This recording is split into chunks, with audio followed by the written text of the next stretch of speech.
പ്രശാന്ത്, ഈ ബംഗ്ലാദേശിൽ നിന്നുള്ള കുടിയേറ്റം ഏറെക്കാലമായിട്ട് ചർച്ച ചെയ്തുകൊണ്ടിരിക്കുന്ന കാര്യമാണ്, രൂക്ഷമാണത്. ഇപ്പോൾ പല കാര്യങ്ങളും നമുക്ക് പുറത്തു വരുന്നത് പലയിടങ്ങളിലായിട്ട് പലരും ഇവരെ പാർപ്പിക്കുന്നുണ്ട് എന്നുള്ളതാണ്. ഈ കേരളത്തിൽ ഇത് ധാരാളമുണ്ടെന്നാണ് പറയുന്നത്. തിരുവനന്തപുരത്ത് ഒരു ബംഗ്ലാദേശ് കോളനി തന്നെയുണ്ട് യഥാർത്ഥത്തിൽ. അപ്പോൾ ഈ പശ്ചിമ ബംഗാളിലാണ് ഇത് കൂടുതലായിട്ടുള്ളത്. കാരണം ഈ ബംഗ്ലാദേശുകാരെയും പശ്ചിമ ബംഗാളുകാരെയും ഏതാണ്ടൊരു ഒരു സാദൃശ്യം ഉണ്ടെന്നുള്ളതാണ്. അപ്പോൾ ഈ കുടിയേറ്റം നിർത്തേണ്ട കാലം കഴിഞ്ഞിരിക്കുന്നു എന്നുള്ളതല്ലേ? ഇപ്പോൾ ഇന്ത്യ വളരെ ഗൗരവത്തിൽ ആലോചിച്ചുകൊണ്ടിരിക്കുന്ന ഒരു വിഷയമാണിത്. കാരണം ബംഗ്ലാദേശിലെ വിഷയവും അവിടെ ഉരുത്തിരിഞ്ഞിരിക്കേണ്ട ഇന്ത്യാവിരുദ്ധതയും. അപ്പം ആ ഇന്ത്യാവിരുദ്ധത എത്രത്തോളം ഇവിടെ പാർക്കുന്ന ബംഗ്ലാദേശികളിൽ ഉണ്ട് എന്ന്, അല്ലെങ്കിൽ ഇവിടെ 2 കോടി 2016 ഔദ്യോഗിക കണക്കാണ്. ഇപ്പോൾ 2 കോടിയുമല്ല, ഔദ്യോഗിക കണക്കാണ് ഞാൻ പറയുന്നത്. അത് 2 കോടിയുമല്ല 3 കോടിയുമല്ല. ഇതിനകത്ത് 1 കോടി ബംഗ്ലാദേശികൾക്കെങ്കിലും, അല്ലെങ്കിൽ 50 ലക്ഷം ബംഗ്ലാദേശികൾക്കെങ്കിലും ഇപ്പം ബംഗ്ലാദേശിൽ ഭരണം ഏറ്റെടുത്തിരിക്കുന്ന, അട്ടിമറിയിലൂടെ വന്നിരിക്കുന്ന ആ ഭരണകർത്താക്കൾക്ക് നേതൃത്വം കൊടുക്കുന്ന ആ അവസ്ഥയിലുള്ള മാനസികാവസ്ഥയിലുള്ള ആൾക്കാരുണ്ടെങ്കിൽ ഇന്ത്യക്കകത്ത് അട്ടിമറി നടക്കും, ഇന്ത്യക്കകത്ത് പ്രശ്നങ്ങൾ നടക്കും. അപ്പോൾ ഇത് വലിയ ആശങ്കയോടുകൂടിയാണ് ഓരോ സംസ്ഥാനവും ഏറ്റെടുക്കുന്നത്. നമ്മുടെ കേരളം അതിനകത്ത് എത്രത്തോളം ഗൗരവത്തിൽ എടുത്തിട്ടുണ്ടെന്നോ, അല്ലെങ്കിൽ ഈ പറയുന്നത് പോലെ അവർ രഹസ്യമായിട്ട് ഇവരെ തിരയുന്നുണ്ടെന്നോ ഉള്ളതിനെപ്പറ്റി നമുക്ക് വ്യക്തതയില്ല.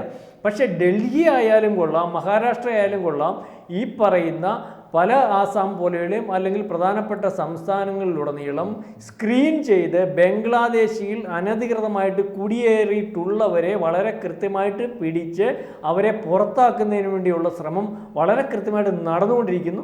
അതൊരു പരിധിവരെ വലിയ ബൾക്കായിട്ടല്ലെങ്കിലും നടത്തിക്കൊണ്ടിരിക്കുകയാണ്. അപ്പോൾ ഇതിനകത്ത് നമ്മൾ പഠിക്കേണ്ട ഒരു കാര്യം എന്ന് പറഞ്ഞാൽ, കഴിഞ്ഞ ദിവസത്തെ ഈ ബോംബെയിൽ നടന്ന സംഭവത്തിനകത്ത് ഒരാളെ പിടിക്കുമ്പോൾ, അയാളെ ഡീറ്റെയിൽ ആയിട്ട് പരിശോധിക്കുമ്പോൾ, അയാളെ പിടിക്കുമ്പോൾ പറയുന്ന പേര് വിജയദാസ്, ഡീറ്റെയിൽ ആയിട്ട് പഠിക്കുമ്പോൾ അയാൾ ബംഗ്ലാദേശിയാണ്, മുസ്ലിമാണ്.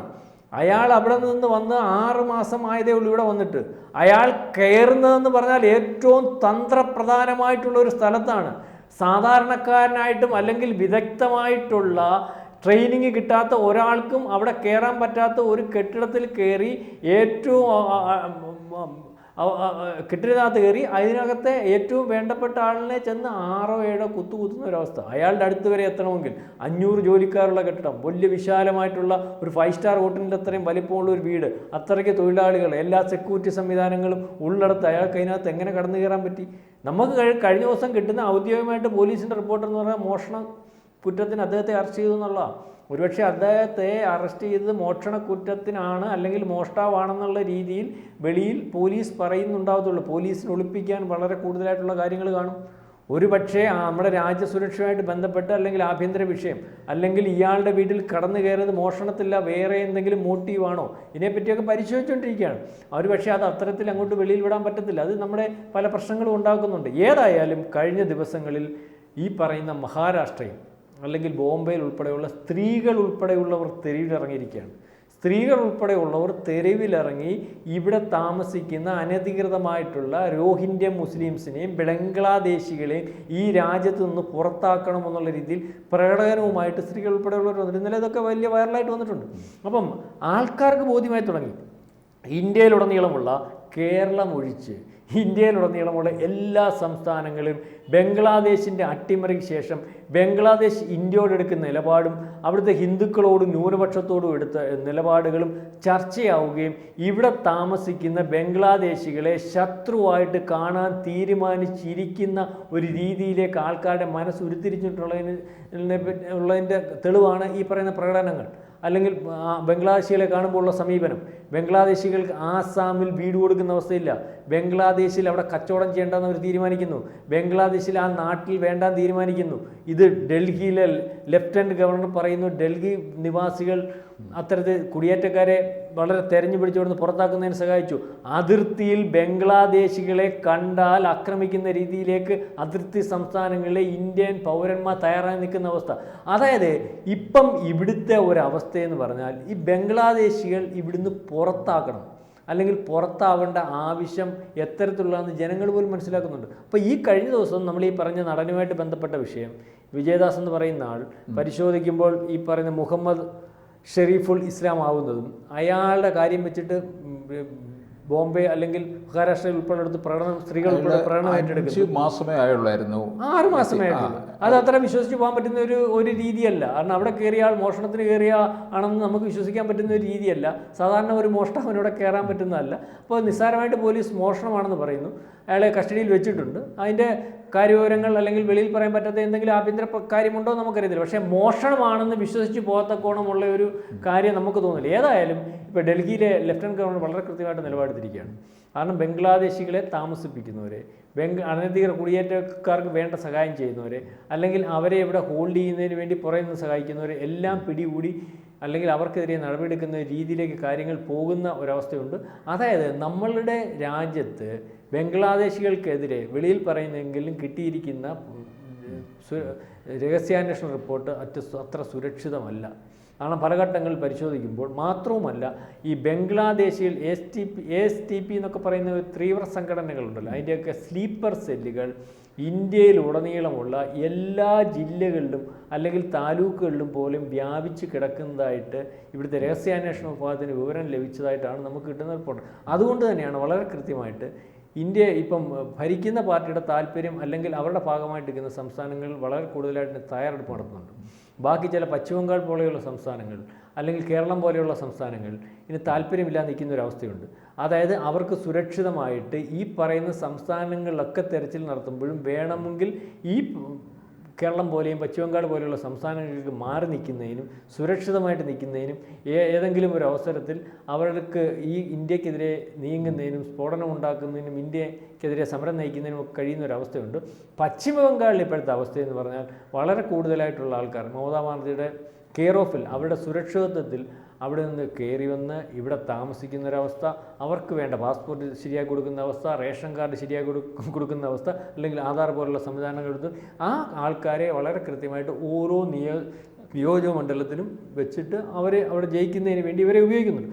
അവരെ ഒരു പക്ഷേ തിരഞ്ഞു പിടിച്ച് വെളിയിലാക്കുന്നതിന് ഇപ്പം മമതാ ബാനർജി എന്ന് പറയുന്ന ഗവൺമെൻറ് തയ്യാറായാൽ പോലും അവർക്ക് അതിന് കഴിയാൻ പറ്റാത്ത അവസ്ഥയിലേക്ക് വളർന്ന് പടർന്ന് പന്തലിച്ചിരിക്കുന്ന ഒരു രീതിയാണ് പശ്ചിമ ബംഗാളിൽ ഒരുപക്ഷെ മമതാ ബാനർജി അവിടെ രാഷ്ട്രീയ ലാഭത്തിന് വേണ്ടി അല്ലെങ്കിൽ മറ്റുള്ള രാഷ്ട്രീയ പാർട്ടികളെ ജനാധിപത്യ സംവിധാനത്തിൽ പ്രവർത്തിക്കാൻ അനുവദിക്കാത്ത രീതിയിലേക്കുള്ള ഗുണ്ടായിസവും കൊലപാതകവും മറ്റ് പല സംവിധാനങ്ങളും അവർ അവിടെ ഉരുത്തിരിച്ചുകൊണ്ടിരിക്കുന്നതും ഇലക്ഷൻ അട്ടിമറി പോലെയുള്ള കാര്യങ്ങളും ഉരുത്തിരിച്ചുകൊണ്ടിരിക്കുന്നതും ഏറ്റവും കൂടുതലായിട്ട് ഉപയോഗിച്ചുകൊണ്ടിരിക്കുന്ന ആൾക്കാരെന്ന് പറഞ്ഞാൽ ഈ പറയുന്ന ബംഗ്ലാദേശികളെ തന്നെയാണ്.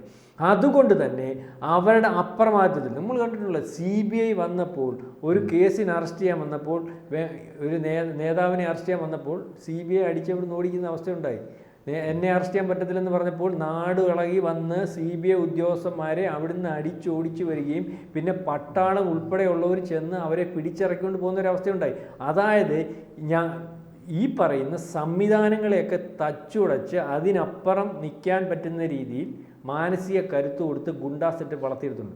അതുകൊണ്ട് തന്നെ അവരെ നാളെ കാലത്തെ അങ്ങ് പുറത്താക്കാൻ പശ്ചിമ ബംഗാൾ ഗവൺമെൻറ്റിന് പോലും കഴിയാത്തൊരവസ്ഥ വരും. കാരണം പശ്ചിമ ബംഗാൾ ഗവൺമെൻറ് അത്തരത്തിൽ ഒരു നിലപാടുമായിട്ട് മുന്നോട്ട് വന്നാൽ ആ നിലപാടിനെതിരെ ഒരുപക്ഷെ കലാപം ഉണ്ടാക്കി ആ ഗവൺമെൻറ് സംവിധാനത്തെ പോലും മറിക്കുന്ന രീതിയിലേക്കും ഉള്ള കലാപമൊക്കെ ഉരുത്തിരിക്കാൻ പ്രാപ്തമായിട്ടുള്ള ഒരു സംവിധാനം പശ്ചിമ ബംഗാളിൽ ഇന്ന് രോഹിംഗ്യൻ മുസ്ലിങ്ങളും അല്ലെങ്കിൽ ഈ വളർത്തിയെടുത്ത ബംഗ്ലാദേശികളും ഒക്കെ ആയിട്ട് ഉണ്ടായിട്ടുണ്ട്. അതായത് 6 or 7 ജില്ല ഈ പറയുന്ന രോഹിംഗ്യ മുസ്ലിങ്ങളും ബംഗ്ലാദേശികളുടെ മാത്രമായിട്ട് മാറിയിട്ടുണ്ട്.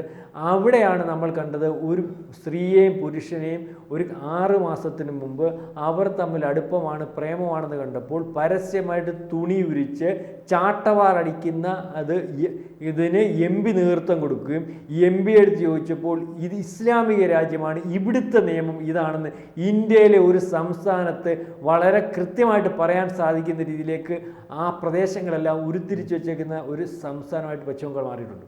അതുകൊണ്ടാണ് ഇവരുടെ ബലത്തിലാണ് പശ്ചിമ ബംഗാളിൽ ഈ പറയുന്ന പശ്ചിമ ബംഗാളിൽ ഏറ്റവും വലിയ സമരമായ കഴിഞ്ഞ ദിവസം വിധി വന്ന ഡോക്ടറെ ബലാത്സംഗം ചെയ്ത കേസിലെ പ്രതികൾ സ്ത്രീകൾ ഇറങ്ങിയപ്പോൾ, വിദ്യാർത്ഥികൾ ഇറങ്ങിയപ്പോൾ, ഡോക്ടർമാർ ഇറങ്ങിയപ്പോൾ, സമരം അവർക്കെതിരെ വന്നപ്പോൾ അവരിറങ്ങുകയും ഈ ക്രിമിനൽസിനെ വെച്ചിട്ട് ഈ സമരത്തിനെതിരെ വെല്ലുവിളിച്ചുകൊണ്ട് ജാഥ നടത്തുകയും ഒരു ഘട്ടത്തിൽ ഇന്ത്യൻ പ്രധാനമന്ത്രിയെയും ഇന്ത്യയും വെല്ലുവിളിച്ചുകൊണ്ട് പറഞ്ഞു, എൻ്റെ സംസ്ഥാനത്തുള്ള സമരത്തിന് നേതൃത്വം കൊടുക്കുന്ന BJP ആണ്, ആ BJP-യുടെ നേതൃത്വത്തിലുള്ള ഭരണമാണ് കേന്ദ്രത്തിലിരിക്കുന്നത്.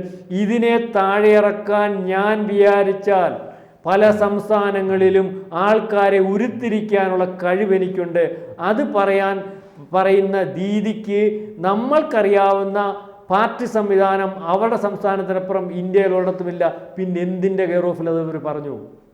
അവർ പറഞ്ഞതിൻ്റെ കെയർ ഓഫ് എനിക്ക് മനസ്സിലാവുന്നത് ഈ ബംഗ്ലാദേശികളുടെ കെയർ ഓഫ്, ഇന്ത്യക്ക് വിരുദ്ധമായിട്ട് നിൽക്കുന്ന ആൾക്കാരെ ഇവിടെ പാർപ്പിച്ചതിൻ്റെ കെയർ ഓഫ്, അവരുടെ കണക്ഷൻ ഇന്ത്യയിൽ അവർ ഈ പല സംസ്ഥാനങ്ങളിൽ ഉണ്ടെന്ന് ബോധ്യമുള്ള നേതാവായിട്ട് നിൽക്കുന്ന ഒരു ഇന്ത്യയിലെ മുഖ്യമന്ത്രിയാണ് പശ്ചിമ ബംഗാൾ മുഖ്യമന്ത്രി മമതാ ബാനർജി. ഏതെങ്കിലും ഒരു അവസരം കിട്ടിയാൽ അവർ പശ്ചിമ ബംഗാൾ സ്വതന്ത്രമാക്കാൻ ഇവരുടെ സഹായം തേടി അതിന് താല്പര്യം അല്ലെങ്കിൽ അവസരം കിട്ടിയാൽ അത് മുതലാക്കാൻ കിട്ടുന്ന ഒരു നേതാവ് തന്നെയാണ്. അതിന് ഇന്ത്യയിലായതുകൊണ്ട് അവസരം പാത്തിരിക്കുന്ന ഈ ബംഗ്ലാദേശികളുടെ കൂട്ട് ഇന്ത്യക്കകത്തുനിന്ന് ഒരു വിഭജിച്ച് ഒരു ബംഗാൾ ഉണ്ടാക്കുന്നതിന് വേണ്ടി അവസരം പാത്തിരിക്കുന്ന ഒരു രീതിയൊക്കെയാണ് നമുക്ക് കാണാൻ സാധിക്കുന്നത്. പശ്ചിമ ബംഗാളിനെ ശരിക്കും പറഞ്ഞു കഴിഞ്ഞാൽ അടർത്തി മാറ്റുന്നത്, പശ്ചിമ ബംഗാളിനെ അടർത്തി മാറ്റിയെടുക്കുന്ന ആലോചനയിൽ വളരെ കാലം മുമ്പേ ബംഗാൾ ഇപ്പോൾ ഭരിച്ചുകൊണ്ടിരിക്കുന്ന ഈ പറയുന്ന മമതാ ബാനർജിയുടെ മാനസികാവസ്ഥ മാറിയിട്ടുണ്ട്. അവരുടെ നീക്കങ്ങൾ അതിനനുസരിച്ച് നടക്കുന്നുണ്ട്. അവരതിനു വേണ്ടിയാണ് ഇത്തരത്തിലുള്ള കൂട്ടായ്മകൾ ഉണ്ടാക്കുന്നത്. അതിനൊരു സാഹചര്യം വന്നാൽ, അവർക്ക് ബോധ്യം വന്നാൽ അവരതിന് തയ്യാറാകും. ഇത് വളരെ കാലക്കൂട്ടത്തിൽ RSSും അല്ലെങ്കിൽ ചില ആൾക്കാരും ഒക്കെ പറഞ്ഞിട്ടുള്ളതാണ്. പക്ഷേ ഇപ്പം പശ്ചിമ ബംഗാളിൽ നടക്കുന്നത് ജനാധിപത്യ സംവിധാനത്തിൽ കൂടിയുള്ള തെരഞ്ഞെടുപ്പല്ല, പേരിന് വേണ്ടിയേ ഉള്ളൂ. ആൾക്കാർക്ക് സ്വതന്ത്രമായിട്ട് ഇവർക്കെതിരെ വോട്ട് ചെയ്യാൻ സാധിക്കാത്ത രീതിയിലേക്ക് വോട്ടിംഗ് സമയത്ത് പോലും ഇതുപോലെ ക്രിമിനൽസിനെ ഉപയോഗിച്ച് സ്വതന്ത്രമായ വോട്ട് ചെയ്യാൻ പറ്റാത്ത അവസ്ഥയിലേക്ക് അവർക്ക് ആവശ്യമുള്ള രീതിയിലേക്ക് സംവിധാനങ്ങളെ ഉരുത്തിരിക്കുന്നതിനും ഈ ഗുണ്ടാ സെറ്റപ്പ് ഉപയോഗിക്കുന്നുണ്ട്. ഞാനീ പറഞ്ഞതൊന്ന് ഇപ്പോൾ ഡൽഹിയിലെ ലഫ്റ്റനന്റ് ഗവർണർ തീരുമാനിക്കുന്ന പോലെയും അല്ലെങ്കിൽ മഹാരാഷ്ട്രയെ തീരുമാനിക്കുന്ന പോലെ ഇന്ത്യയിലുടനീളം ഉള്ള ഈ ക്രിമിനൽസിനെ അല്ലെങ്കിൽ തീവ്ര സ്വഭാവമുള്ള അല്ലെങ്കിൽ ഭീകരവാദികളെ കണ്ടെത്തി, അനധികൃത കുടിയേറ്റക്കാരെ കണ്ടെത്തി, രോഹിംഗ്യ മുസ്ലിങ്ങളെ കണ്ടെത്തി, ബംഗ്ലാദേശിലെ കണ്ടെത്തി വളരെ പെട്ടെന്ന് തന്നെ പുറത്താക്കിയില്ലെങ്കിൽ ഇന്ത്യയിൽ ഒരു കലാപം ഉരുത്തിരിക്കുന്നതിനും ഇന്ത്യയിൽ പ്രശ്നങ്ങൾ ഉണ്ടാക്കുന്നതിനും വളരെ എളുപ്പം തന്നെ സാധിക്കുന്ന ഒരവസ്ഥയുണ്ടാവും. ഇപ്പോൾ നമ്മളോട് യുദ്ധം ഡയറക്റ്റ് ചെയ്യിക്കാൻ വേണ്ടി ശ്രമിക്കുന്നവർ അതിന് സാധിക്കാതെ വന്നാൽ ഇന്ത്യയിൽ ആഭ്യന്തര യുദ്ധത്തിനും അല്ലെങ്കിൽ ഇന്ത്യയിൽ പല ഭാഗങ്ങളും പൊട്ടിത്തെറികൾ ഉണ്ടാക്കുന്നതിനും ഒക്കെ ഈ ബംഗ്ലാദേശികളെ ഉപയോഗിക്കാനുള്ള സാധ്യത അതിവിദൂരമല്ല.